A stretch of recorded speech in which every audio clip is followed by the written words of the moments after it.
Oi gente, bem-vindos ao meu canal. Eu sou a Ana Isabelle, escritora de ficção cristã, e sejam muito bem-vindos a mais este vídeo. E hoje eu gostaria de conversar com vocês um pouquinho sobre alguns tipos de histórias. E essas histórias, elas não falam de princesas adolescentes. Na verdade é o oposto, né? Nós vamos tratar aí, nesse tipo de contexto, de mulheres adultas, bem-sucedidas, já na casa dos 30 por aí, mas que, digamos assim, ficou um pouquinho faltando.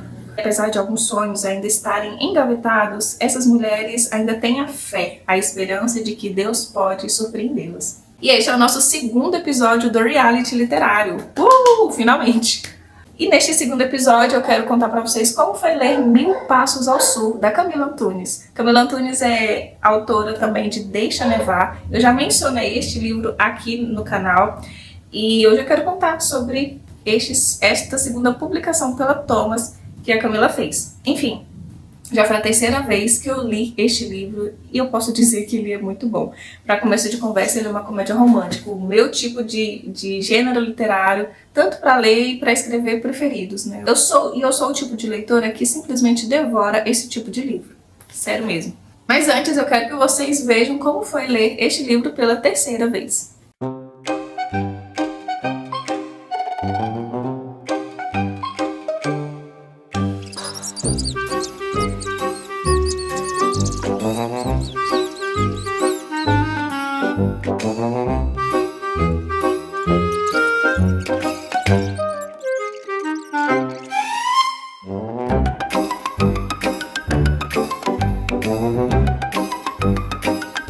Então, Mil Passos ao Sul é uma comédia romântica da Camila Antunes, simplesmente fenomenal. E essa história ela vai conversar de uma forma muito especial com mulheres acima dos 30, que são bem-sucedidas, mas como eu falei, tem aí alguns sonhos engavetados. E acreditam que uma hora ou outra Deus vai proporcionar meios de que esses tais sonhos sejam realizados. E a personagem principal do livro Mil Passos ao Sul é a Cássia Benedetti. Cássia Domingues Benedetti, se não estou enganada.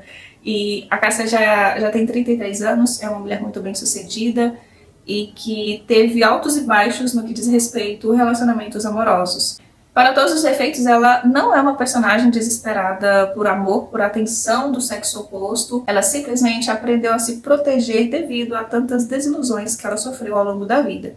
Então, depois dessas certas decepções, ela parou de querer correr certos riscos para, enfim, não se ferir. E este é um cenário muito comum hoje em dia. Mulheres que decidem focar nos seus estudos, na sua carreira, e quando chega realmente um certo ponto em que há esse desejo, mas também há esse medo de se ferir, de se arriscar novamente por algo que talvez nem vai dar certo, isso casa de uma forma muito intrínseca com a sociedade que nós temos atualmente.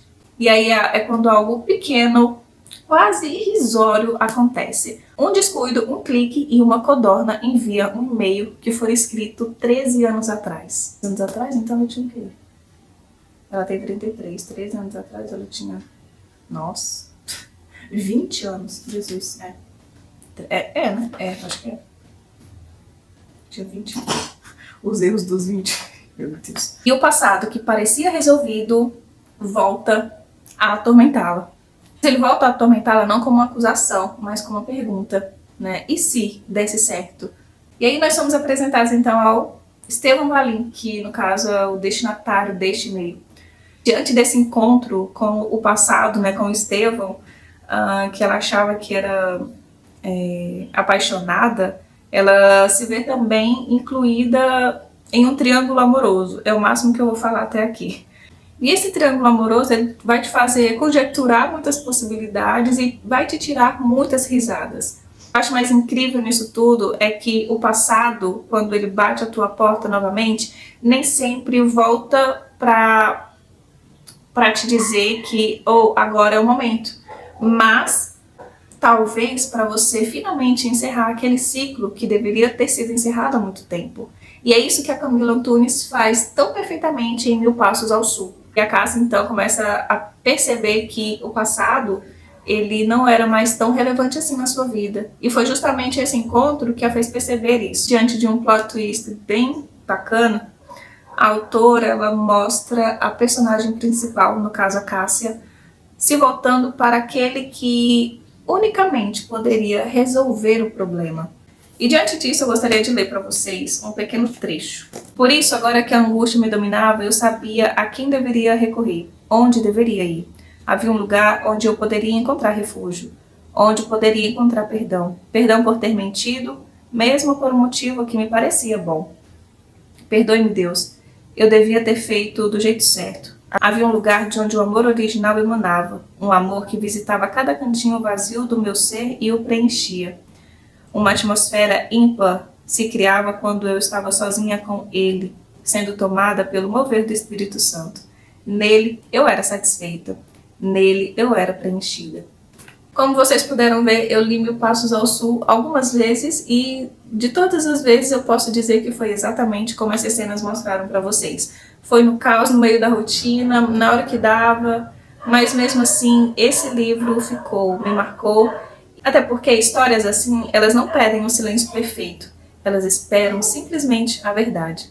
Para todos os efeitos, é importante a gente lembrar que o maior problema disso tudo, né, da história da Cássia e do Estevão ali, talvez o que ficou para trás não era o grande problema, não, mas o maior desafio é simplesmente olhar para frente e abrir espaço para o futuro. Mesmo quando esse futuro talvez não se mostre da forma como nós gostaríamos que fosse mostrado.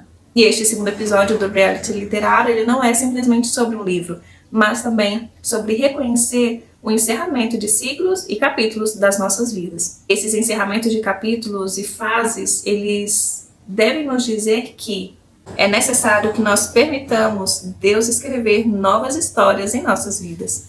E se você já leu Mil Passos ao Sul, deixa aqui nos comentários qual foi a sua impressão sobre essa história. Se você ainda não leu essa história, este é um convite para você ler este livro em 2026. Mas me conta também em qual parte essa história te ganhou. E este foi o nosso segundo episódio do Reality Literário. Muito obrigada por permanecer até aqui. Deixe seu like, inscreva-se no meu canal e, é claro, deixe um comentário para que nós possamos engajar o mais rápido possível e mais pessoas possam conhecer sobre o mundo da ficção cristã, ok? Fiquem com Deus e até mais!